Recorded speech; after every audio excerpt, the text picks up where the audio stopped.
জানিয়ে দেব এই মুহূর্তে হাতে পাওয়া সর্বশেষ গুরুত্বপূর্ণ আপডেট বাংলা সংবাদ। শুরুতেই থাকছে দীর্ঘ 7 বছর পর খালেদা জিয়ার সঙ্গে বিদেশি কূটনৈতিকের বৈঠক। বুধবার রাত 8:30টার দিকে গুলশানে বেগম খালেদা জিয়ার বাসভবন ফিরোজায় আসেন ব্রিটিশ রাষ্ট্রদূত সারা কুক। বিএনপির পক্ষ থেকে জানানো হয়, খালেদা জিয়ার স্বাস্থ্যের অবস্থা জানতেই এসেছিলেন সারা কুক। সাবেক 3 বারের প্রধানমন্ত্রী ও রাজনৈতিক ব্যক্তিত্ব হওয়ায় দেশের বর্তমান পরিস্থিতি এবং আগামী নির্বাচন নিয়েও বৈঠকে আলোচনা হয়েছে। এবারে জানাবো, মিরপুরের সাবেক প্রধান শিক্ষক রশিদাকে প্রকাশ্যে চপেটাঘাত ও হেনস্থা করার অভিযোগ উঠেছে পল্লবী থানা বিএনপি নেতা গোলাম মোস্তফার বিরুদ্ধে। 29 আগস্ট পল্লবীর 12 নম্বর মুসলিম বাজারের প্রধান সড়কে এ ঘটনাটি ঘটে। রশিদ উত্তর কালশী স্কুলের সাবেক প্রধান শিক্ষক। এ ঘটনার দুটি ভিডিও ফুটেজ ইতিমধ্যেই ভাইরাল হয়েছে। জানাবো, তাপসকে পেটাতে চেয়েছিলেন অভিনেত্রী অরুণা বিশ্বাস। বৈষম্য বিরোধী আন্দোলনে দেশ যখন উত্তাল, তখন আওয়ামীপন্থী কিছু শোবিজ তারকা সরাসরি ছাত্র জনতার বিরুদ্ধে অবস্থান নিয়েছিলেন। যেসব তারকারা আন্দোলনের সমর্থন দিচ্ছিলেন তাদের নিয়ে কটু মন্তব্যের পসরা সাজিয়ে বসেছিলেন তারা। সম্প্রতি আলো আসবেই নামের একটি হোয়াটসঅ্যাপ গ্রুপের বেশ কিছু স্ক্রিনশট সামাজিক মাধ্যমে ফাঁস হবার পর সেসব শিল্পীদের মুখোশ উন্মোচন হয়। এদিকে ভারতীয় আধিপত্যবাদের বিরুদ্ধে জাবিতে মশাল মিছিল। সীমান্তে শিশু হত্যা, ভারতীয় আধিপত্যবাদের বিরুদ্ধে প্রতিবাদ জানিয়ে মশাল মিছিল করেছে জাহাঙ্গীরনগর বিশ্ববিদ্যালয়ের শিক্ষার্থীরা। বুধবার সন্ধ্যা 7:30টায় আধিপত্যবাদ বিরোধী মঞ্চ এর ব্যানারে বিশ্ববিদ্যালয় শহীদ মিনার এলাকা থেকে মশাল মিছিলটি শুরু হয়ে ট্রান্সপোর্ট চত্বর হয়ে শহীদ বটতলায় এসে সংক্ষিপ্ত সমাবেশের মাধ্যমে শেষ হয়। জানিয়ে দেব, পদত্যাগ করছেন হাবিবুল আউয়াল নেতৃত্বাধীন ইসি। পদত্যাগের সিদ্ধান্ত নিয়েছেন কাজী হাবিবুল আউয়ালের নেতৃত্বাধীন 5 সদস্যের নির্বাচন কমিশন। সরকারের বিভিন্ন মহলে যোগাযোগের চেষ্টা করে ব্যর্থ হয়ে বৃহস্পতিবার দুপুর 12টায় সাংবাদিকদের ডেকেছেন সৌজন্য বিনিময়ের জন্য। এবং সর্বশেষ জানাবো আন্তর্জাতিক সংবাদ। ইসরায়েলের ফিলিস্তিনি নির্মূল কৌশল, জাতিসংঘের সতর্কবার্তা। ইসরায়েলের চলমান আগ্রাসনের কারণে পশ্চিম তীরে ও গাজার মতো বিপর্যয়ের পুনরাবৃত্তি ঘটতে পারে বলে গুরুতরভাবে সতর্ক করে দিয়েছেন জাতিসংঘের একজন কর্মকর্তা। অধিকৃত ফিলিস্তিনি ভূখণ্ডে মানবাধিকার পরিস্থিতি নিয়ে জাতিসংঘের বিশেষ প্রতিবেদক ফ্রান্সেসকা আলবানিজি মঙ্গলবার এই সতর্কবার্তা দেন। ইসরায়েলের চলমান আগ্রাসনে গভীর উদ্বেগ প্রকাশ করে তিনি বলেন, গাজার সহিংস সংঘাত পশ্চিম তীরে ছড়িয়ে পড়ার ঝুঁকি রয়েছে, যা ইতিমধ্যে ইসরায়েলি দখলে থাকা ভূখণ্ডে ফিলিস্তিনিদের জন্য পরিস্থিতি আরও কঠিন করে তুলবে। এতক্ষণ শিরোনাম শুনছিলেন, এবার বিস্তারিত। প্রিয় দর্শক, আপনি যদি এই চ্যানেলে নতুন হয়ে থাকেন, ভিডিওটি দেখতে দেখতে চ্যানেলটি সাবস্ক্রাইব করে আমাদের সঙ্গে থাকুন। আর এই ভিডিও সম্পর্কে আপনি আপনার মূল্যবান মতামতটি কমেন্ট বক্সে জানিয়ে দিন। আর হ্যাঁ প্রিয় দর্শক, জানিয়ে দিন ভিডিওটি কোথা থেকে দেখছেন। 7 বছর পর খালেদা জিয়ার সঙ্গে বিদেশি কূটনৈতিকের বৈঠক। দীর্ঘ প্রায় 7 বছর পর বিদেশি কূটনৈতিকের সঙ্গে বৈঠক করেছেন বিএনপি চেয়ারপারসন বেগম খালেদা জিয়া।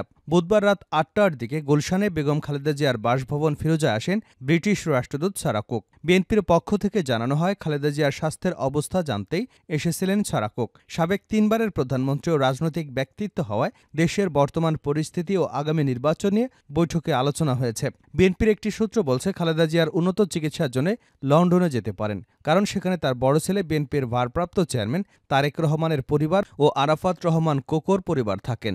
বৈঠকে বিএনপির স্থায়ী কমিটির সদস্য আমির খসরু মাহমুদ চৌধুরী ও অধ্যাপক ডা এজেডএম জাহিদ হোসেন, চেয়ারপারসনের মেডিকেল বোর্ডের চিকিৎসক অধ্যাপক শাহাবুদ্দিন তালুকদার, অধ্যাপক ডা FM সিদ্দিকী এবং special assistant to the chairperson foreign affairs advisory কমিটির সদস্য তাবিত আউয়াল উপস্থিত ছিলেন। মিরপুরের শিক্ষককে প্রকাশ্যে চপেটাঘাত বিএনপি নেতার।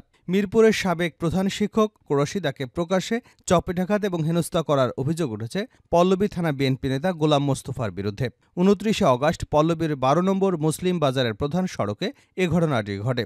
রশিদ উত্তরের কালশী স্কুলের সাবেক প্রধান শিক্ষক। এ ঘটনার দুটি ভিডিও যুগান্তরের হাতে এসেছে। দেখা গেছে, ব্যস্ত সড়কে রাশিদাকে একা পেয়ে জুতাপেটা করছেন পল্লবী থানার বিএনপির 2 নম্বর ওয়ার্ড সভাপতি গোলাম মোস্তফা। এ সময় নিজেকে রক্ষা করতে রশিদ দৌড় দিলে ঝাড় দিয়ে পেটাতে থাকেন মোস্তফার সমর্থকরা। অভিযোগের বিষয়ে মোস্তফা বলেন, রশিদ আমার আত্মীয়, তার সঙ্গে জায়গা জমি নিয়ে ঝামেলা হয়েছে। ঢাকা মহানগর উত্তর বিএনপির সদস্য সচিব আমিনুল হক বলেন, ঘটনাটি শুনেছি, তবে কেন ঘটেছে জানি না। তাপসকে পেটাতে চেয়েছিলেন অরুণা বিশ্বাস। বৈষম্য বিরোধী আন্দোলনে দেশ যখন উত্তাল, তখন আওয়ামীপন্থী কিছু শোবিজ তারকা সরাসরি ছাত্র জনতার বিরুদ্ধে অবস্থান নিয়েছিলেন। যেসব তারকারা আন্দোলনের সমর্থন দিয়েছিলেন তাদের কিছু কটু মন্তব্যের পসরা সাজিয়ে বসেছিলেন তারা। সম্প্রতি আলো আসবেই নামের একটি হোয়াটসঅ্যাপ গ্রুপের বেশ কিছু স্ক্রিনশট সামাজিক মাধ্যমে ফাঁস হবার পর সেসব শিল্পীদের মুখোশ উন্মোচন হয়। আলো আসবেই নামের যে হোয়াটসঅ্যাপ গ্রুপে সক্রিয় ছিলেন অভিনেত্রী অরুণা বিশ্বাস। গ্রুপের ফাঁস হওয়া স্ক্রিনশটে দেখা যায় আন্দোলন নিয়ে বেশ কিছু আপত্তিকর মন্তব্য করেন তিনি। গ্রুপে একটি বার্তায় শিক্ষার্থীদের গায়ে গরম পানি ঢেলে দিতেও বলেছিলেন এই অভিনেত্রী। তবে শুধু আন্দোলনরত শিক্ষার্থীই নন, গ্রুপ চ্যাটে অরুণা বিশ্বাসের নিশানা হয়েছিলেন নির্মাতা মোস্তফা সরোয়ার ফারুকী সহ আরও বেশ কয়েকজন শিল্পী। এর মধ্যে ছাত্রদের পক্ষ নেওয়ায় সঙ্গীতশিল্পী এবং গান বাংলা টেলিভিশনের কর্ণধার কৌশিক হোসেন তাপসকে উদ্দেশ্য করে অরুণা বিশ্বাসের একটি বার্তা ছিল, এই যে দেখেন সরকারের প্রিয় মানুষ তাপস, বয়স যদি কম থাকতো পিটাইতে পিটাইতে বাবা ডাক শিখাইতাম। হাসিনার সরকার পতনের পর গা ঢাকা দিয়েছিল অরুণা বিশ্বাস। বিভিন্ন সংবাদ মাধ্যমের খবর গোপনে দেশ ছেড়ে কানাডায় পাড়ি জমিয়েছেন তিনি। উল্লেখ্য, আলো আসবেই নামের যে হোয়াটসঅ্যাপ গ্রুপে নেতৃত্বে ছিলেন ঢাকা 10 আসনের সাবেক সংসদ সদস্য চিত্রনায়ক ফেরদৌস আহমেদ, সাবেক তথ্য প্রতিমন্ত্রী মোহাম্মদ এ আরাফাত, চিত্রনায়ক রিয়াজ, আরও ছিলেন অভিনেত্রী শামীমা তুষ্টি, তানভীর সুইটি, সোহানা সাবা, অরুণা বিশ্বাস, অভিনেতা সাজু খাদেম সহ আরও অনেকেই। শিল্পীদের একটি অংশের এহেন কর্মকাণ্ডে দেশের বিনোদন অঙ্গনে উত্তেজনা তৈরি হয়েছে। অনেকেই আলো আসবেই গ্রুপের শিল্পীদের সমালোচনা করে ফেসবুকে লেখালেখি করেছেন। এর মধ্যে সে গ্রুপের সদস্য ফজলুর রহমান বাবু আত্মগোপন করে পোস্ট দিয়েছেন। ভারতীয় আধিপত্যবাদের বিরুদ্ধে জাবিতে মশাল মিছিল। সীমান্তে শিশু হত্যা, ভারতীয় আধিপত্যবাদের বিরুদ্ধে প্রতিবাদ জানিয়ে মশাল মিছিল করেছে জাহাঙ্গীরনগর বিশ্ববিদ্যালয়ের শিক্ষার্থীরা। বুধবার 4 সেপ্টেম্বর সন্ধ্যা 7:30টায় আধিপত্যবাদ বিরোধী মঞ্চ এর ব্যানারে বিশ্ববিদ্যালয় শহীদ মিনার এলাকা থেকে মশাল মিছিলটি শুরু হয়ে ট্রান্সপোর্ট চত্বর হয়ে শহীদ বটতলা এসে সংক্ষিপ্ত সমাবেশের মাধ্যমে শেষ হয়। বিক্ষোভ মিছিলে শিক্ষার্থীদেরকে জাহাঙ্গীরনগরে চলবে না ভারতীয় প্রকল্প, সীমান্তে যদি মানুষ মরে 7 সিস্টার থাকবে না রে, সীমান্তে যদি মানুষ মরে চিকেন নেক থাকবে না রে, মোদির গদিতে আগুন জ্বালো একসাথে, আরএসএসের বিরুদ্ধে আগুন জ্বালো একসাথে, ভারতীয় প্রকল্প চলবে না চলবে না, বিজেপির আগ্রাসন চলবে না চলবে না, সাংস্কৃতিক আগ্রাসন চলবে না চলবে না ইত্যাদি স্লোগান দিতে শোনা যায়। এ সময় সরকার এবং রাজনীতি বিভাগের 49 ব্যাচের শিক্ষার্থী নজরুল ইসলাম নাইমের সঞ্চালনায় বক্তারা ভারতীয় আধিপত্যবাদের বিরুদ্ধে বক্তব্য রাখেন। তাদের বক্তব্যে ভারতীয় আগ্রাসন, আধিপত্যবাদ, সাংস্কৃতিক ও রাজনৈতিক আগ্রাসন উঠে আসে। এছাড়া দুদেশের মধ্যে যেসব দ্বিপাক্ষিক চুক্তি রয়েছে সেগুলো যেন দুপক্ষের সমন্বয় হয়, ভারত যেন আধিপত্যবাদ বিস্তার করতে না পারে সেগুলো তুলে ধরা হয়। নগর ও অঞ্চল পরিকল্পনা বিভাগের 48 ব্যাচের শিক্ষার্থী শোয়েব আহসান বলেন, ভারতের যদি ন্যূনতম কোনো বন্ধুত্বের আকাঙ্ক্ষা থাকে তাহলে সীমান্ত হত্যা বন্ধ করতে হবে। যে সমস্ত বিএসএফ এই সীমান্ত হত্যার সঙ্গে জড়িত তাদের শাস্তির আওতায় নিয়ে আসতে হবে। সীমান্তে হত্যার বিষয়ে বাংলাদেশকে শক্ত অবস্থান নিতে হবে। আহসান হাবিব বলেন, মধ্যপ্রাচ্যের একটি বিস্ফোরা রাষ্ট্র ইসরায়েলের মতো উপমহাদেশের বিস্ফোরা রাষ্ট্র হল ভারত। আমাদের দেশে 15 বছর যে আওয়ামী রেজিম চলছিল তারা এখনও সীমান্ত হত্যার বিচার চায়নি। ভারতীয় তাবেদার এই হাসিনার সরকার সীমান্ত হত্যার বিষয়ে কোনো পদক্ষেপ নেয়নি। অন্তর্বর্তীকালীন সরকারের কাছে আমাদের আবেদন, আন্তর্জাতিক আইনের অধীনে এই সীমান্ত হত্যা বন্ধ করতে হবে। সব ধরনের রাজনৈতিক আগ্রাসন বন্ধ করতে হবে। বিজেপির আগ্রাসনের বিরুদ্ধে আমাদের আওয়াজ বন্ধ হবে না। তিনি আরও বলেন, ভারতের প্রকল্পকে আমরা আধিপত্যবাদের অংশ হিসেবে মনে করছি।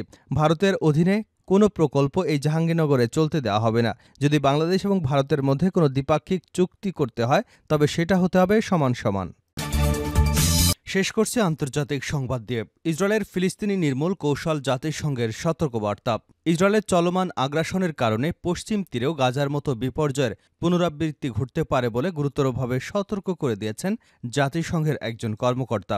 অধিকৃত ফিলিস্তিনি ভূখণ্ডে মানবাধিকার পরিস্থিতি নিয়ে জাতিসংঘের বিশেষ প্রতিবেদক ফ্রান্সেসকা আলবানিস মঙ্গলবার এই সতর্কবার্তা দেন। ইসরায়েলের চলমান আগ্রাসনে গভীর উদ্বেগ প্রকাশ করে তিনি বলেন, গাজার সহিংস সংঘাত পশ্চিম তীরে ছড়িয়ে পড়ার ঝুঁকি রয়েছে, যা ইতিমধ্যে ইসরায়েলি দখলে থাকা ভূখণ্ডে ফিলিস্তিনিদের জন্য পরিস্থিতি আরও কঠিন করে তুলবে। আলবানিস বলেন, ইসরায়েলের গণহত্যামূলক সহিংস গাজা থেকে বেরিয়ে অধিকৃত ফিলিস্তিনি ভূখণ্ডের অন্যান্য অংশেও ছড়িয়ে পড়ার ঝুঁকি রয়েছে, আর এই পরিস্থিতি সৃষ্টি করা ইসরায়েল একটি বৃহত্তর কৌশলের অংশ।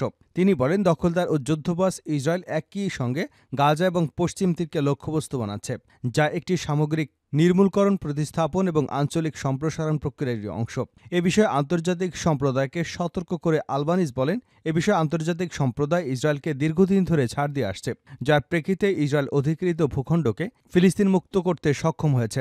এর মধ্যে ফিলিস্তিনিরা ক্রমশ ঝুঁকির মধ্যে পড়ছে উল্লেখ করে তিনি দৃঢ়তার সঙ্গে বলেন, ফিলিস্তিনিরা এখন এমন এক শক্তির করুণার উপর নির্ভরশীল হয়ে পড়েছে যারা কিনা তাদেরকে একটি জাতীয় গোষ্ঠী হিসেবে নির্মূল করবার অপচেষ্টা চালাচ্ছে।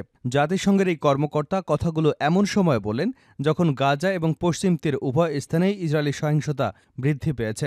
অবরুদ্ধ গাজা উপত্যকায় ৭ অক্টোবর শুরু হওয়া ইসরায়েলি আগ্রাসনের পর থেকে এ পর্যন্ত প্রায় ৪১,০০০ ফিলিস্তিনি নিহত হয়েছেন, যাদের বেশিরভাগই নারী ও শিশু। একই সময় ইসরায়েলি সামরিক অভিযান পশ্চিম তীরেও শত শত ফিলিস্তিনির মৃত্যু এবং যা সংঘাতের ক্রমবর্ধমান মৃত্যুহারকে আরও বাড়িয়ে তুলেছে।